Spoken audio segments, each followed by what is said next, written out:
All right, all right. Welcome back to another episode of the Behind the Back podcast. We are your hosts. I'm Marcus Conan Negron, and beside me here, as always, is Ben, the Jet Rets. Ben, how you doing today, brother? I am doing fantastic because, as some of you may know, and others that don't know, I'm in a band. And in that band, I wrote a song. And what you just heard is a song in that album that we just recorded. Now, this is something special because, Marcos, we've been needing some kind of intro for God knows how long now. Seriously. And the intro has just always been the all right, which is cool, right? But Yeah, cool enough. having something like this is like it feels like we're starting off right now.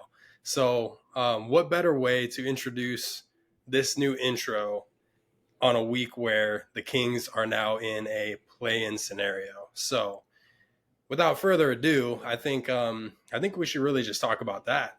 That's true. So yeah, let's get into it. Before we do, for those of you who are audio listeners and want to check out our pretty faces, go find us on YouTube, Behind the Back Podcast. Like, subscribe, leave a comment below, any fun things like that, so we can keep. You guys can take a look at us and what we're adding on video.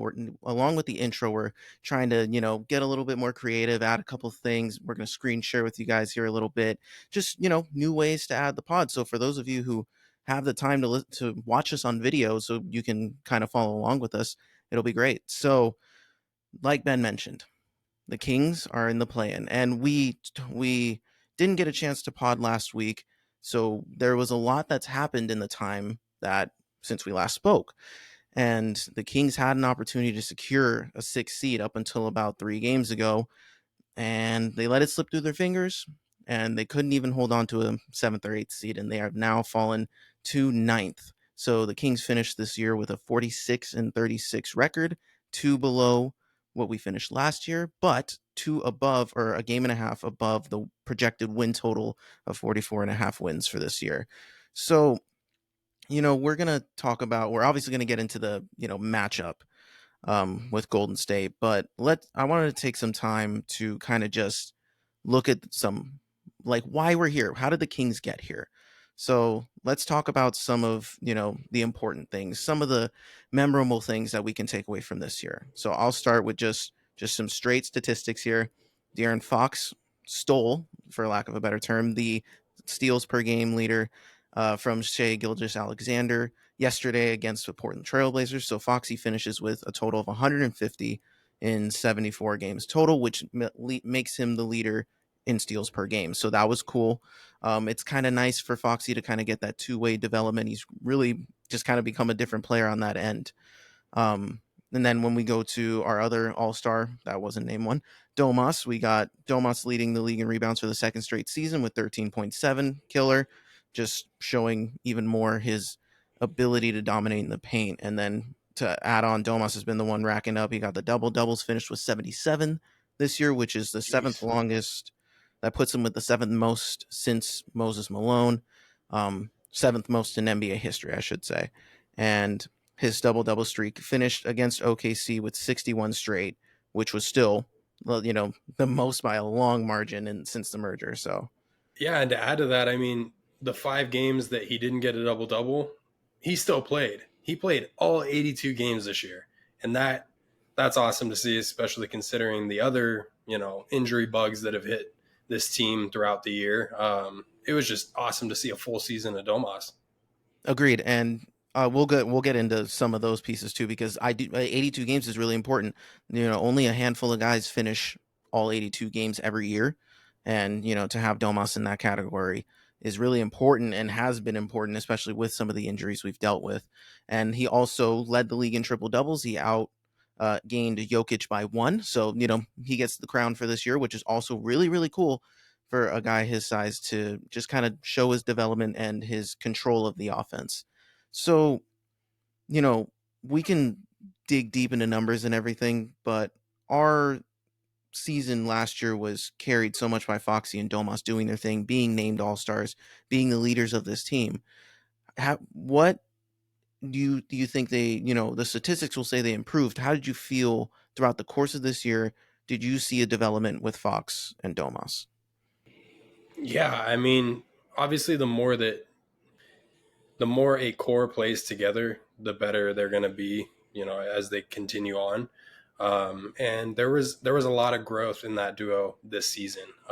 There was a lot of growth in this team. That core is and mainly what I'm talking about, and the core being Domas, Foxy, Malik, and Keegan. Like those are the four guys that I focus on as the core of this team, and there was a tremendous amount of growth there. And obviously with Foxy and the steals, like that's an aspect of his game that, yeah, he's had, but it hasn't been to this extent. And you saw him take a leap this year on something that nobody really expected or asked him to take a step in, at least, fan base wise. Coaching wise, I know Mike has been pushing him to be a better defensive player. Jordy's been pushing him, the whole coaching staff.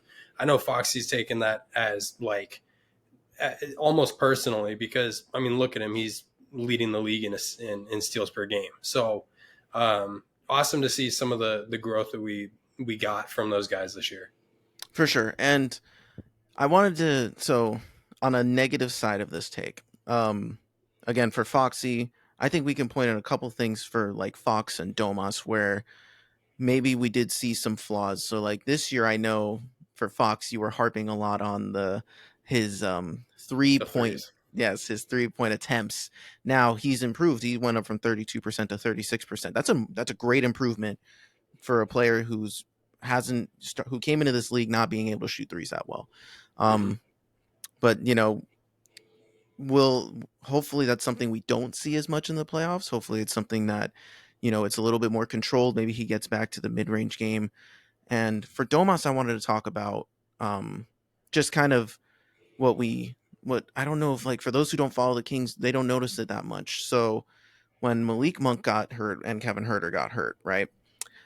I want to say like a few games after both Malik and Kevin got hurt, there was this stat from Will Z Stats that we found on Twitter, and I didn't know this. So it's like you figure the continuity of Domas always playing with Malik and Kevin, and so Kevin and Malik accounted for 46% of Domas's assisted baskets.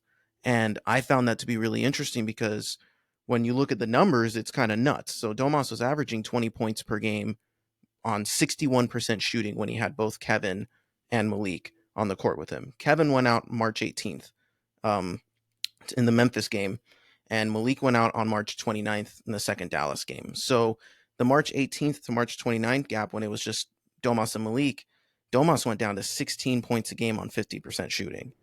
And Yikes. then when Kevin and Malik were both out after the Monk injury, it went down to 15.9 points per game at 46% shooting.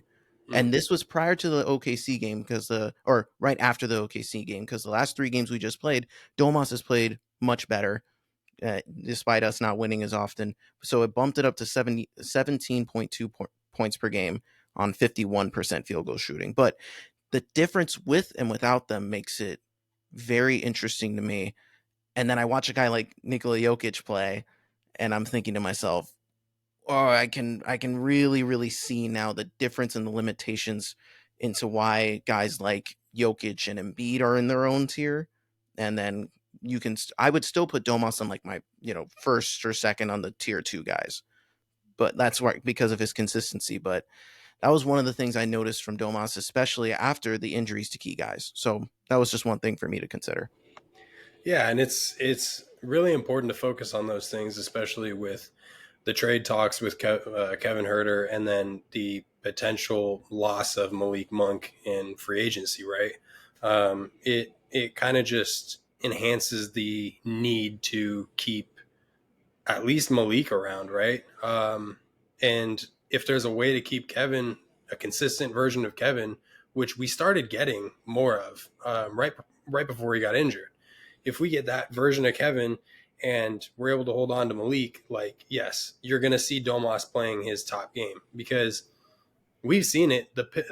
I said coming out of the All Star break, one of the biggest things that we need to see is more two-man game between Malik and Domas, and there's a reason for that. Look at the efficiency. I mean, those two guys know how to run a pick and roll in general. Now, Mhm. put them together with each other and that chemistry, having 2 seasons under their belt together now, like there is something seriously nice there, Mhm. especially with Malik being the fresh legs coming off the bench and running with a guy in Domas who can set a monster, typically a good screen, which he doesn't get the call a lot of the time.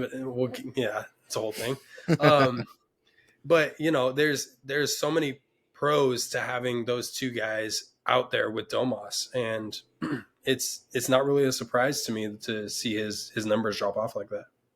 Yeah, and again, this is no shade to Domas. It's just more of like a there's been such a huge argument of is he an MVP caliber player versus is he overrated? Or I think that at the end of the day, I still put him as a tier two center, like up there with AD, Bam, like guys who would be in that kind of spot for specifically the center position.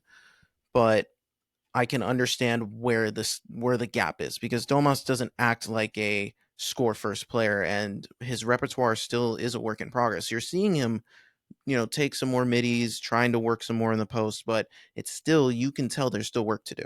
And that's what I think is going to if he ever got to a point where he can execute a few more post ups a game, hit more mid-range shots or just be a little bit more aggressive in that regard, that might end up opening up our offense in the future. But I'm still happy with the season he had. He had an awesome season, so I'm not going to complain about it. Yeah, I would argue, I would say confidently he was the most consistent player for us all year long, and I would argue that he was the best player for us all season long. I mean, it's typically consistency depending on the type of consistency, but that tends to be like one of the best skills to have at the pro level, because like you're seeing all sorts of things thrown at you, especially in the NBA. You're seeing Western Conference teams who are built for speed, skill, like versus the Eastern Conference. It's height, length, like they space the court. It's a whole. You're seeing everything thrown at you at any given night, 82 games a year, and he lasted all 82. He saw every double, triple team thrown at him. He got hit in the head probably 40 times a game and didn't get the love from the officials. I mean, that shows. He just he never ceases to amaze me how many times in a game he makes the right plays. Now, with that being said, since we're talking about the negatives, there is one thing that I did see towards the end of the season with Domas, and it falls in the last 2 minutes of games. He almost gets a little too relaxed. Now, I don't think he's going to do that in the play-ins or playoffs or situations like that, but I saw it a lot with Domas, and I saw it a lot with this Kings team that put them in tough situations and tough scenarios, where they may have. Let's use, for instance, we had a 4-point lead against who was the team before Trailblazers? I'm blanking. Phoenix. Phoenix. So we had a Yeah. 4-point lead against Phoenix with about a minute left, I think, maybe a little less. And Domas throws a pass to Foxy, but it was just a nonchalant pass that was easily tipped away by Beal for a bucket on the other end. And it was like, now we got to go down and we have to get a bucket. And there's no excuse, and we didn't get a bucket. And it was just, you're putting yourselves in these situations where you're blowing games when you don't need to. And I saw that trend a lot this season. And I saw it a lot with Domas in just the last stretch of games here. Now, it could have been like exhaustion from playing all 82 games.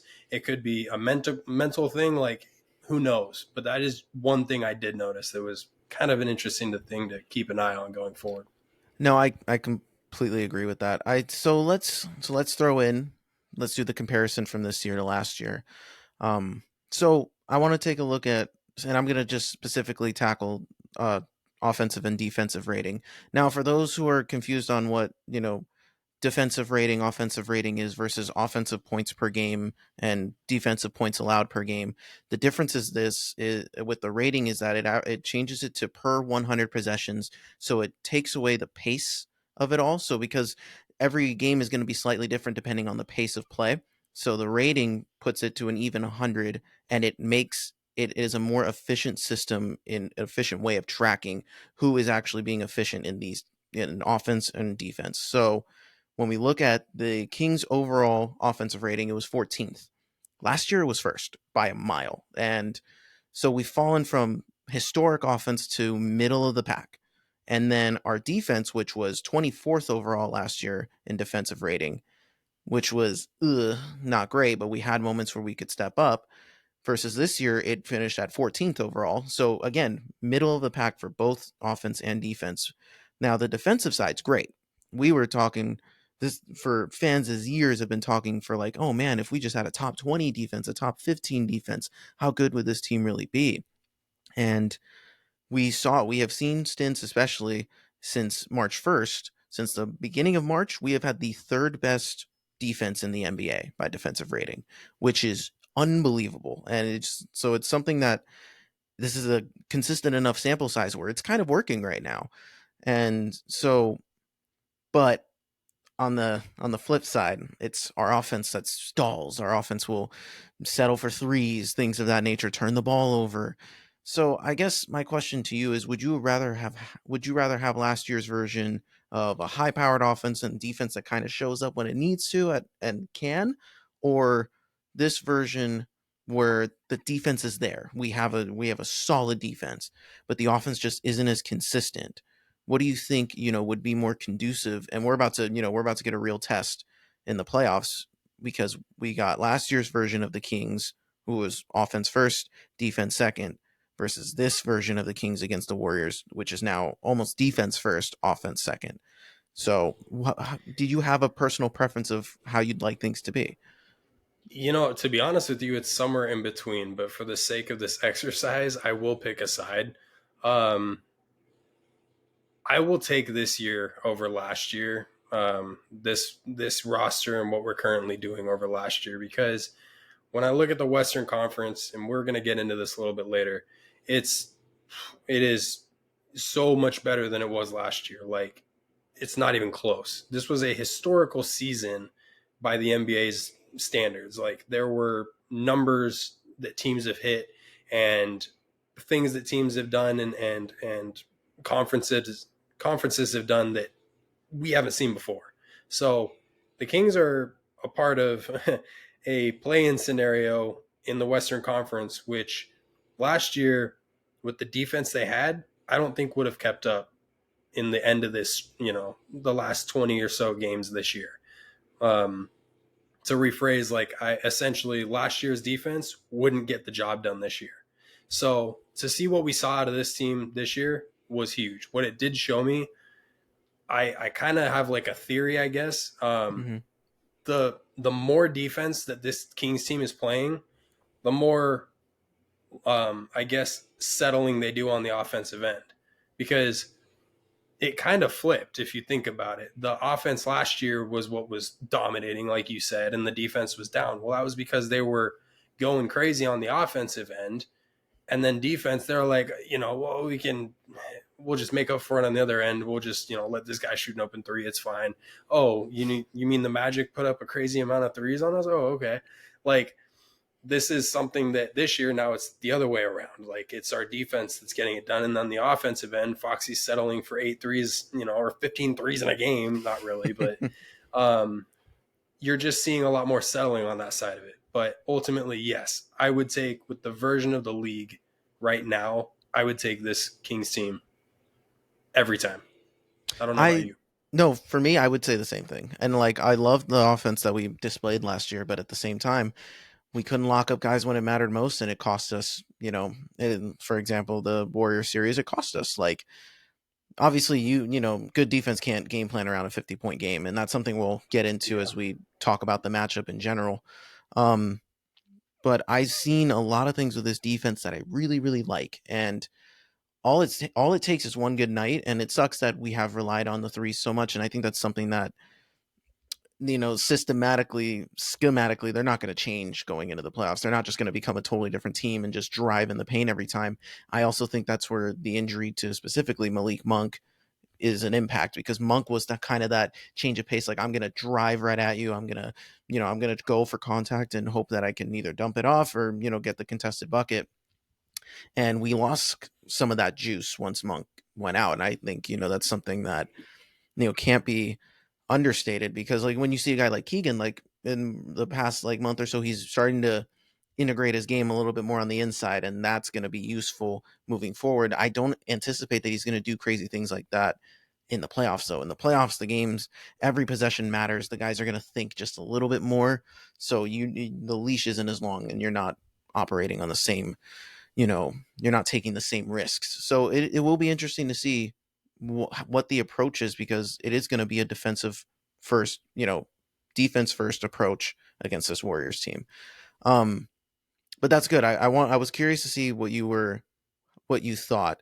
So for this season, outside of Foxy and Domas, what were some things that you really stuck out to you, players who improved in your eyes, or kind of the things that you noticed that you liked, and maybe and then we'll start on the positive, and then we'll go with some of the things that we didn't like. Honestly, just the growth of that core was awesome to see. The way guys stepped up in place of players who were injured, that was good to see. Specifically, Keon Ellis. Like, this My guy was a guy. diamond. Yeah, he was just a diamond in not so rough, but um, diamond in an area we needed him to be. And he, I don't think I could have picked a better time for him to come in, except maybe at game one of the year. um, Yeah. but yeah, just shout out Keon, man. Just a killer season. Way to step up. He made the most of his opportunity, and that's kind of what this league is built on, right? It's taking your opportunity and running with it. So he really did that.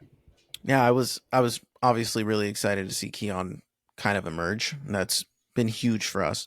I do like the way certain guys like Keegan Murray has obviously improved.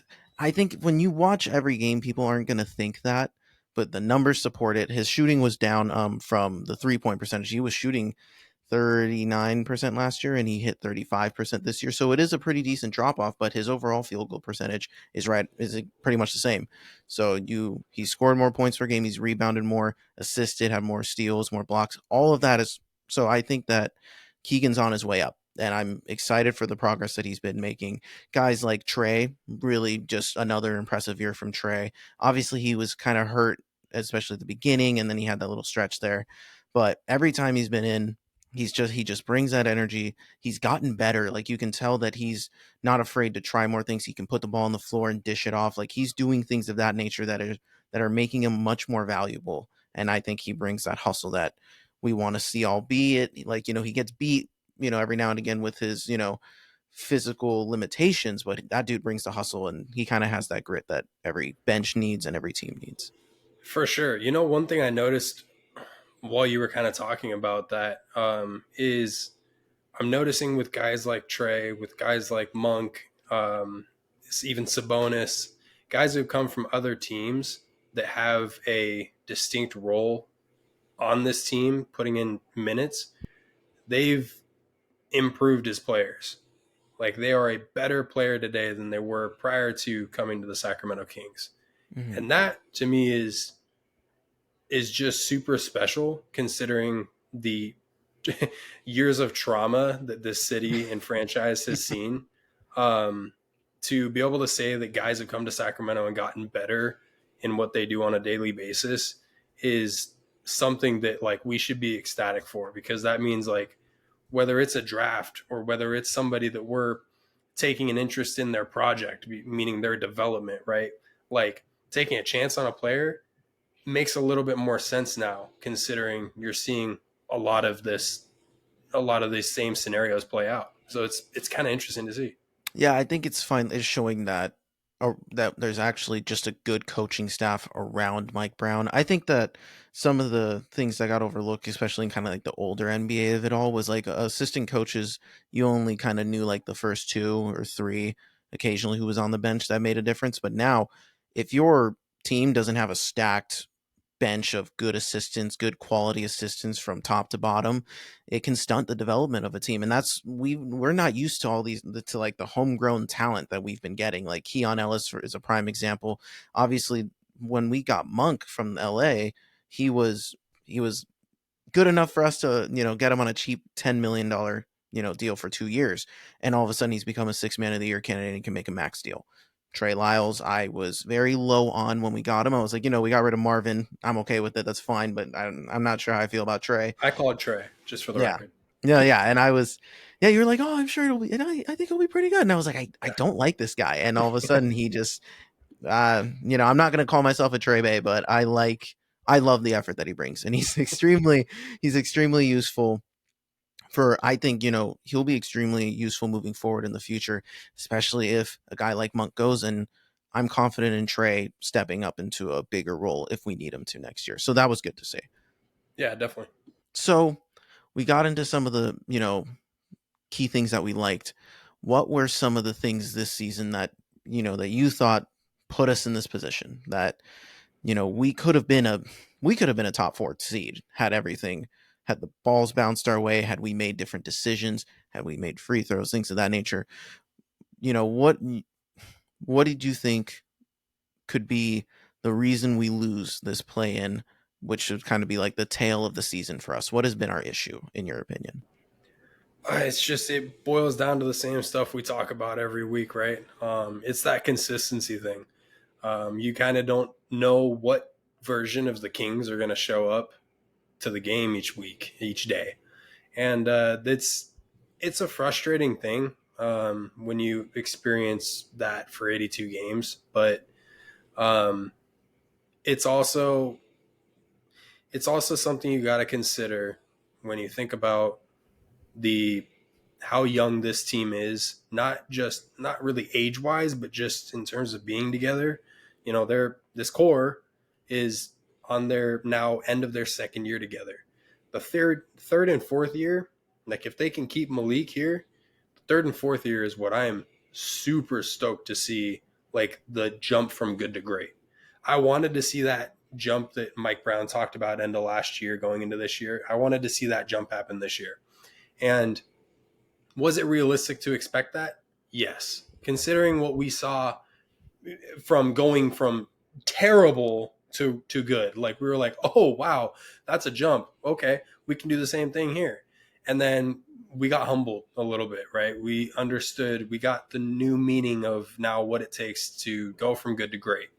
And what was nice about this year was we're in a spot where we could still make a playoff series and we can still compete. And at the end of the day, that's just more reps for this core and ultimately more experience for these guys. Keegan will be going into his third year. Keon's going to have a new role in this team. Like there's so many great building blocks off of this year. But yeah, just the consistency of this year was the pain part of everything. Like the threes, the injuries definitely hit us. The injury bug, look, we were blessed last year. You and I talked about it. It was historical last year. This season, to start the season, we were banged up. And I think we had maybe a stretch of, I want to say 15 or 20 games. Don't mark my word on that. Where we were completely healthy. But 15 or 20 games out of 82 games just isn't enough, right? Right. So, yeah, injuries, consistencies, like ultimately those things really bit us going down the stretch. Yeah, I agree. I think consistency was the biggest issue. When it came down to like us maintaining leads, we couldn't do it. When it comes to trying to put a win streak together and win more than 4 games at a time, I think we had one stretch this season where we won 5 or more games. And that was it. Last year, I looked back at it. Last year, we had 4 separate stretches where we won 5 or more games. So you, so you could see like we could just never get ourselves off the ground to where we really needed to be. And again, the injuries are understated. I think people don't pay enough attention because there's a different, for us there is a difference of Malik and Kevin getting hurt versus guys like De'Aaron and Domas. Like it takes a, when your best players get hurt, it hits a little different. But there are key guys. Those are key guys in the rotation who have seen the minutes that matter most. And again, it paved the way for guys like Keon and even like Colby Jones to get a few minutes here and there. But so in the long run, that kind of thinking, it will help those guys. And obviously you've seen Keon just emerge into something that you could actually see as a legit building block. So it sucks, but consistency has been the key. I don't know where our focus went in these moments where we can't make free throws when it matters most, when we're turning the ball over, making dumb turnovers, taking bad shots, just settling. I I don't know. I it the story with this team is like nobody really knows what version of the Kings they're getting.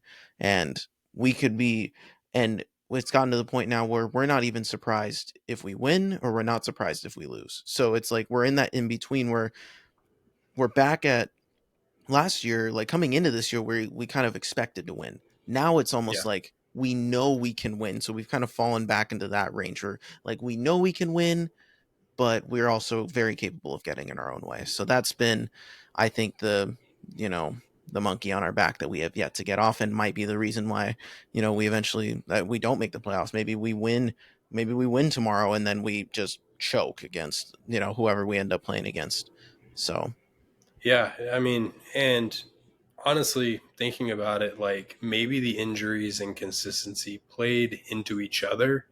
When you think about having 82 games with, you know, your entire roster not being out at all, really, you can run the same schemes all season long versus when you are down Trey Lyles and you got to bring in somebody else off the bench for his place. When you're down Malik Monk, you got to bring somebody else off the bench who has a completely different set of skills. You've got to adjust your offensive and your defensive strategy, and that's tough to do. And when you're constantly having to bounce back and forth to account for this guy being injured or that guy being injured, or just things like that, that probably plays to the consistency more than anything. for sure. And so, okay, last question before we move into the matchup with Golden State. What would, and this includes, let's include it right now. Let's include whether they win, whether they lose, whatever. If the Kings, or so, I guess we can put it in kind of tiers for you just to kind of see if your opinion changes. If the Kings, the Kings could the playoff, they're still in the playoffs, so they could go as far as they want, as far as they win. So they're still in place to peel off a run. It's not impossible, but as it stands right now, how do you view this Kings season? Do you think it was a success? Do you think it was disappointing, knowing we could have been better? Do you think we survived some injuries and still won some tough games?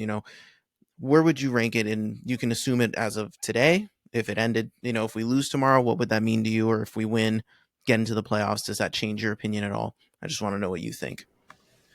I mean, I'm just going to answer this two ways. The first way is without considering the play-in or the playoffs. Okay, where we sit right now, um, it's a disappointing season, but it's a successful season. And that's looking at the rest of the Western Conference, looking at the rest of the damn league, man. This is a talented league. There are some super good players out there. Even freaking Victor Wembanyama, who is in his rookie year, he's proven to be something we have never seen before. And Ballin'. we're going to have to see him 4 times a year. Yeah. Like, that's going to be a problem going forward. So, with the amount of talent, with the amount of just things that this Kings team has gone through this year in terms of injuries, in terms of consistencies, the highs, the lows, everything, like they had such a high bar going into the season, and that was set by us. That fan base, this was set by us. Nobody else thought the Kings would do anything because we didn't earn anything. The Yeah. Kings lost a 7-game series last year. So the rest of the league goes first round exits. Next. Like, that's what the rest of the league was doing. Kings fans Yeah. were like, no, we're here. We're here. You'll see. You'll see. And you will see. But it's not going to be this year. It may not be this year. We'll see. But now the second part of it, would it change if we made the play in and or made the playoffs? Yes. If we make the playoffs and we face off against OKC, which would be our first matchup, and we've proved we can beat that team. If we take them 7 games, super successful series. If we take them 6 games, super successful. But if we win that first round, like 10 times better of a season than I would have expected. You know what I mean? Like Right. and that's just based on how this regular season finished. Yeah, no expectations. There's always a recency bias, right? Like we're 4-7 in our last 11 games. Like it's easy to be down on this team, and it's easy to view it from a negative perspective. I'm a little more optimistic. I agree with you. It's a disappointing season, but in sports in general, it's not just the NBA. It's not the NFL. Success is not linear. It does not operate on you're going to get better every year. That's just not how it works. And those teams that end up reaching the pinnacle, it's not luck, but a lot of things have to fall in the right place at the right time. It just, I like the way this team is going. The fact that we were able to kind of find an identity defensively is something that I know we can continue to improve upon and take moving into next season or even into this playoffs. And if we, let's say we make it, like you said, let's even if we make the playoffs out of the play-in, I think winning 2 games from this play-in will be extremely important, especially if we think about our path, we have to fight off our demons against the Golden State Warriors, and then we would either have to go against the team we've been 0-5 against in the Pelicans, or beat the Lakers, who, it's LeBron James that's in the, you know, winner Yeah. takes it all situation. Like that's scary within itself, no matter how we did in the regular season. So it's, I'm happy with, I'm not happy, but I'm not as upset as those who kind of say like, oh, we should be better. I agree, we should be better. We should have won 4 or 5 more games at least. At But least. we're plus 500 for back-to-back seasons. That's a good check. We still have 2 all NBA caliber players on this roster. Check. We have young talent that's building. Check. Like things are coming together. It's just it it might not happen this year. I'll be interested if we win even tomorrow. I'm going to be happy because that would be the first step is the Kings eliminated the Warriors from the playoffs. Like that Yeah. would be a mental step that I think would be an interesting step. So let's look into, let's segue here, not just the play in, but we're going to take a look here at the playoffs as a whole. So for those of you who are on audio, I'm just putting up a screenshot of the NBA playoff bracket setup. You see it all good, Ben? Yeah, all good. Perfect. So yeah, so we got on the left side on the West, we got the Kings and the Warriors, and then the Pelicans and the Lakers. So, fortunately for us tomorrow, we go second. The Kings play tomorrow at 7, and the Lakers and the Pelicans are playing at 4:30, which is huge because we get to go into this matchup knowing who we're going to play. So, let me just start with you, Ben. Who would you rather play? Lakers. Yeah, okay. Same. I Yeah, yeah, we've lost to the Pelicans five times. Is it 5 times, yeah, 5 times. including the in season tournament? Yeah, they eliminated us from the in season tournament, and I don't want to give them a shot at eliminating us in the play in either. Like that's frustrating to me. I don't. This team has not done it for us at any point. They haven't given us one win, including when we needed them to beat the Lakers the first time around at the end of the season. No, exactly. And one thing we need to consider too is yes, the Kings get the home game because of the 9th seed. So we get the home game tomorrow. But whoever we end up playing, and by the way, so the games we play tomorrow, our next game, should we win, would be on Friday. And if the Lakers win, versus the or so if the Pelicans win, they'll move on and take the 7th. That means the Lakers would be the host. So we would, instead of having to go all the way to New Orleans, we'd just go down, to LA, which is a much easier road trip. And should Yeah, we, if that ended up being our path, or we had to beat the Warriors at home and then the Lakers on the road, that's not that much traveling before going to OKC, which would be super beneficial, in my opinion. it's a great point. Obviously, I know Nola's closer to OKC, but I don't know, in the sense of having to go play the game. Um, I agree. I would want the Lakers. So I'm rooting hard for the Pelicans tomorrow. I'm hoping that what they showed yesterday was more just them like, we don't want to play all of our cards going into the going into the play-in game. But so It's tough right now. I'm looking at this play in. mhm. Katie Christensen kind of touched on it in the last 2 games of the season. There are Hall of Famers in the play in. That right there should speak volumes to the talent level in the Western Conference. Like with Steph Curry, Klay Thompson, Draymond Green all in the play in, with Anthony Davis, with LeBron James all in the play in. Like that's crazy. That should it doesn't seem right in a lot of ways, but it kind of shows you that they're they're not on their way out, but they're definitely edging that way, right? And Right. that's something to keep in mind for sure. Now, and that's why the Warriors, and we'll segue here in just a second, but that's why the Warriors are favored. They have Hall of Famers on their team, and Sacramento has Domas and De'Aaron and a lot to prove still. And Yeah. if the Kings want that right, they have to take it. That's just how it is. You nothing is ever given. You have to earn it. You have to take it. So this is our opportunity. So we'll get off that because we will touch on the actual playoffs regardless, or as much as we don't want to if they do lose, regardless of whether or not the Kings move on, we will still do a behind the back bracket of who we think will win it all. And they have a cool thing on the NBA site, or either that or ESPN, where you get to do the bracket and pick. So you and I will go through those picks there. So we're excited for that. Okay, so let's get here. Yeah, so let's talk about the game, right? Let's talk about the Warriors game here. So I'm trying to think to myself, there's a lot of factors in this game that have not been thought that we just don't consider. So the Warriors and the Kings finished with the same record, 46 and 36. Split the series this year. That's great. We've taken 2 wins on Golden State Warriors. That's huge for us. So, and our most 2 recent games against them were both wins. But the beauty of this rivalry is the biggest loss was us in the first game of the season by 8 points. And I'm going to throw the scores up here for y'all to see. But we lost by 8 in the first game, lost by 1 in the second game, won by 1 in the third game, and then won by 1 in the fourth game. So the nature of this rivalry is nuts. It sets the stage for what's going to be an epic matchup, in my opinion. I don't think it's going to go crazy one way or the other. I also don't believe that Steph's going to drop 50 in this one either. Knock on wood. I'm just gonna, Yeah, you better might knock be, on some yeah, wood. yeah. We're not gonna say anything here, but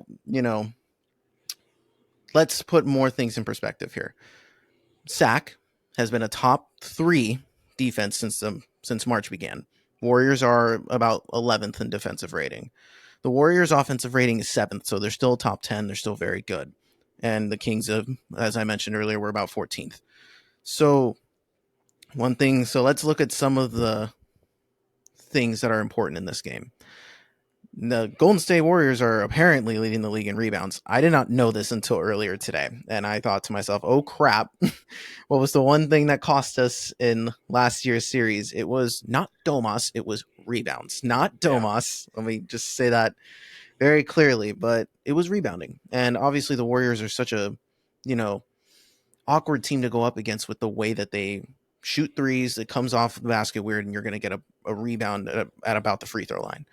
Um, what do you what are some things that you need to see from this Kings team going into this game for us to pull out a win? Oh man, there's so much to unbox, like you said. I think there's two main things. It's you gotta take care of the rock, and you've got to make each possession count.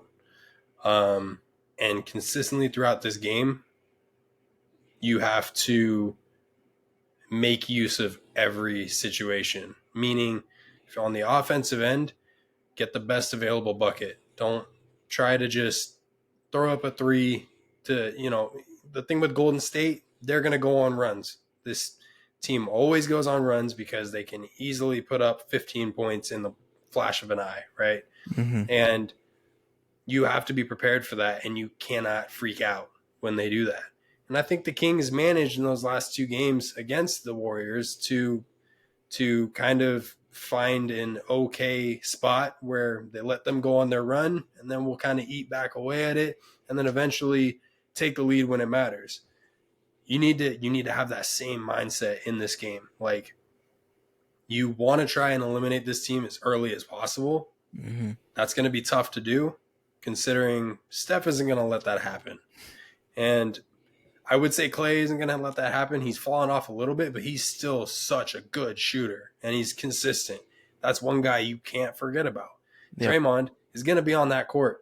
And to be honest with you, he's probably the most important piece to their offense and maybe out there on the court at any given night. And they've Mhm. said that it's been proven like they're they're looking good. They're on a nice stretch right now. So you need to show up for this game. That's true. And since you just mentioned Knight's stretch, you're right. They've been 10-2 in their past 12 games. They're playing like one of the better teams in the league. And listen, they had a bad loss to Portland. Like there's things that they can look at to we can say, okay, that they're still inconsistent. And obviously they have to be just as inconsistent as us because they started off so poorly this year and then they kind of figured it out. But they're figuring things out at the right time. So that is the scary part about this team. And it's Steph Curry, it's Klay Thompson, it's Draymond.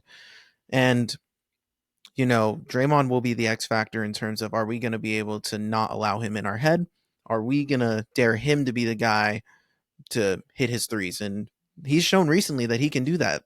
And he's also against us. He decides to make threes against us too. So it's also a pick your poison thing. And that's something that when you look at how this roster is built, their leading rebounder is Brandon Podiemski, the rookie, which is just a sign that they got guys who will hustle at all sizes, just like they had last year with GP2 and Dante DiVincenzo.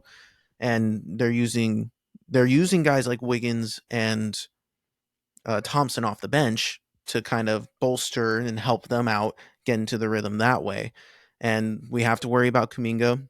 And it's going to be a matter of, I don't think it's going to be a matter of physicality for either team. I think both teams are very familiar with each other. It's been almost 4 full months since these two teams have met. It wasn't like the beginning of the year where they had just played the playoffs and they played the preseason, then they played, three out of the 4 games in the first month. Yeah. So it's been a while. And I think both teams I think it's gonna be one of those things where the game kicks off and both teams are going to love the energy being in sack, and they're going to remember, oh man, this is the rivalry. Like this is kind of what we missed. I think, and I alluded to this earlier, I think this is just a huge stepping stone game for the Kings. It's a huge mental game because if we beat the Warriors, it's going to feel like last year. It's going to feel slightly more, we're going to feel a little bit more vindicated for how last year went down, knowing that we were capable of bringing down this team. And if we do it as constructed without Monk and without Herter, that's going to make me personally feel a ton better um, about where we're at. And maybe if we do that, maybe that'll convince a guy like Malik to stay and run it back and push to go even further if we can just get over that first hump. So this game is important. I think what the Kings need to do is find a way to stay consistent. And like you said, the biggest key that we noticed last year on their runs were they're going to get their runs, slow it down, get one of your own. Slow it down, get one of your own. It goes back and forth, back and forth.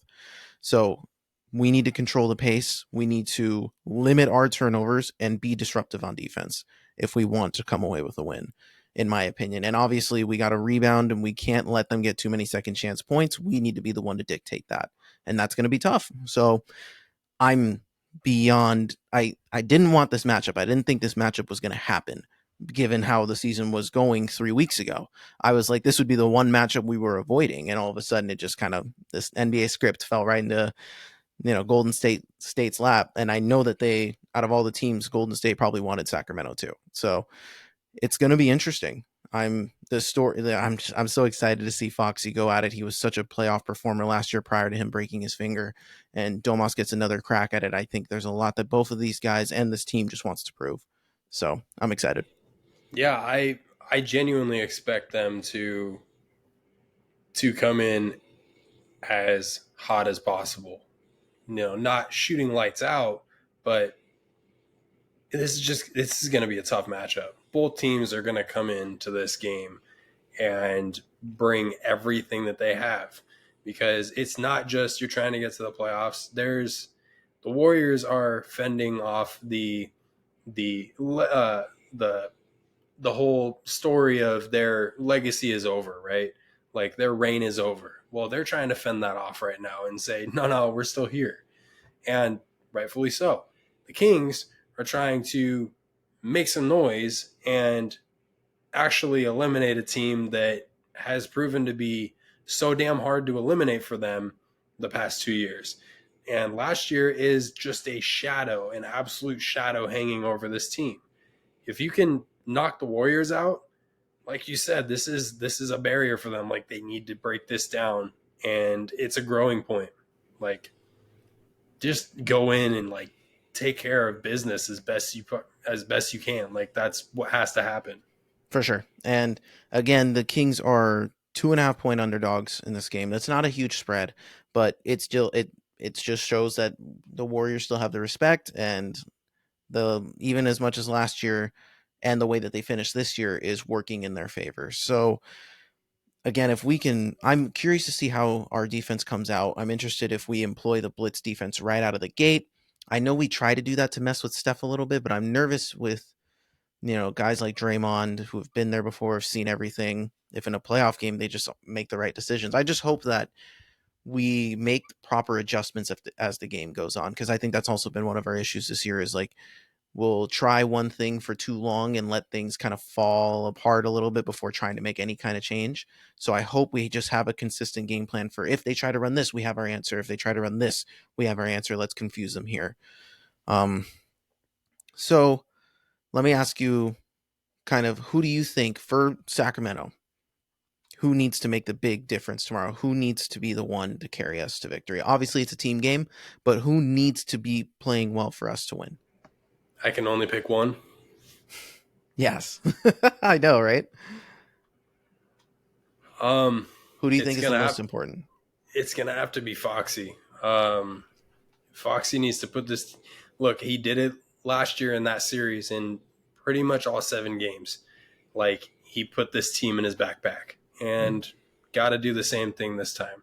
If you gave me more than one player, I was gonna say Keon, because I almost say offensively it needs to be De'Aaron, defensively it needs to be Keon. Keon could be the missing link against Steph Curry for him to not drop 50 points. Like, Yeah, I don't know. We haven't really seen a Keon matchup against Steph. exactly. Like, Keon came around in what, late February? Yeah, and he had been used intermittently, but like those early matchups with the Warriors, we didn't see Keon, and even the Right. fourth one. So yeah, he didn't come in until he didn't really get his role until after. So for both teams, and same with us, we haven't dealt with this starting five that the Warriors have employed with Pudiemski and Kuminga, Mm-hmm. and with Wiggins and Thompson coming off the bench. We haven't seen that either. So that's making it's going to be interesting. Like it's It's going to going be to a be new fun. kind. Yeah. So I agree with you that De'Aaron needs to be the one to make the biggest difference, but Keon will get his first chance for us to kind of see it. And I'm interested to see how the use of Keon, De'Aaron, Keegan, like if they can get in his grill. Um, and we just need to finish possessions. Like we can't have Barnes just sitting there in the corner and not working hard to get a rebound, things like that. Like we need the effort from everybody for sure. Yeah, definitely. I have a Woj bomb. Oh, oh ho! So, Adrian Wojnarowski, I'm super bad with his last name. Yeah. He just dropped this article saying ESPN sources Jordy Fernandez has emerged as Brooklyn Nets' choice to become franchise's next head coach, separating himself a wide month-long search that now has the Nets prepared to hire Sacramento Kings top assistant. So Wow. we we will be searching for a new associate head coach in all likelihood. And he was the one that kind of really helped Mike construct this defense. And Mm-hmm. dang, that's huge. So hopefully we can win and just keep him here as long as we can. He also is the head coach of the Canadian national team, and they're going to be nasty in the Olympics this year too. Yeah, it's good for Yeah, him. He's earned it. yeah, And again it shows that the Kings have actually been developing good coaches along the bench, and I think we'll be fine. Like we have Luke Laux, we have Doug Christie, we have guys who could eventually step into that role. Um, so it'll be interesting to see what happens too. Even our G League coach Lindsey Harding got an interview for the Charlotte Hornets, which yeah. was awesome to see. Super cool. Um, so I mean, hey, if they say no to her, we can just put her on our bench again. I mean, if she wants the role. Yeah, um, but wow, that's crazy. Well, definitely got more to play for because we don't want the season to end. Jordy has been such a huge part of this team and what's made us successful as we've been growing. So that's huge, huge for definitely. him. So What's your official prediction? And in risk of sounding dumb, because you and I will be going on it tomorrow. Do you want me to do a score prediction too? Yeah, down. See what Okay. happens. 123 to 119 Kings. Nice. I also will select Kings, but I'm gonna go down a notch. I'm gonna say 112 to 108 sack. I like it. I think our defense will do its job. I think we can limit Curry to not something insane and hopefully just play the right way and hopefully the ball, the bounces go our way. I'm really nervous, Please. dude. I'm excited. So Ben and I will be breaking down. Um, so we're gonna do a post game pod tomorrow night, reacting to whether or not we're moving on or whether or not our season's over, and what that means. And if the Kings continue, we will, as the playoffs go, we will be doing podcasts after every game that the Kings are in, whether it's a win or a loss. So if they somehow make a run, you guys will find us every post game talking about it and seeing how it goes. It's playoff time. This is it. Like it's for us right now, it's win or go home. So hopefully the Kings will be able to give us a reason to keep podding for the season. Yeah, definitely. Oh, any final thoughts before we head out here? Let's go light the beam, baby. Light the beam. We need this play in beam, dude. I'm excited. So yeah, this will be in kind of short order. So if you guys check us out, you guys will check us out tomorrow night because this is Monday. You guys will hear this on Tuesday. If you guys check us out on Wednesday morning, we'll probably have the post game pod ready for you guys then. But thank you guys for another awesome episode. This was episode 36 of the Behind the Back podcast. You can hit us up at behindthebackpod13 at gmail.com. Hit us up on our social medias, TikTok, Twitter, X, Instagram, Facebook, all that fun jazz. And thank you, Ben, for creating such an awesome intro. I'm happy that we're able to add it, and I'm happy that we're able to add new dimensions to the pod. So you guys will get more screen sharing stuff. We're going to do a mock draft here next week too. Now that football draft's coming around, so you guys can see what we do there, things of that nature. We're really excited for what we got moving forward. So I'm Marcos Conan Negron, and beside me here, as always, is Benny the Jet. all right, guys. Let's light this beam. We're gonna get this done. That's All it. right. Peace. Peace.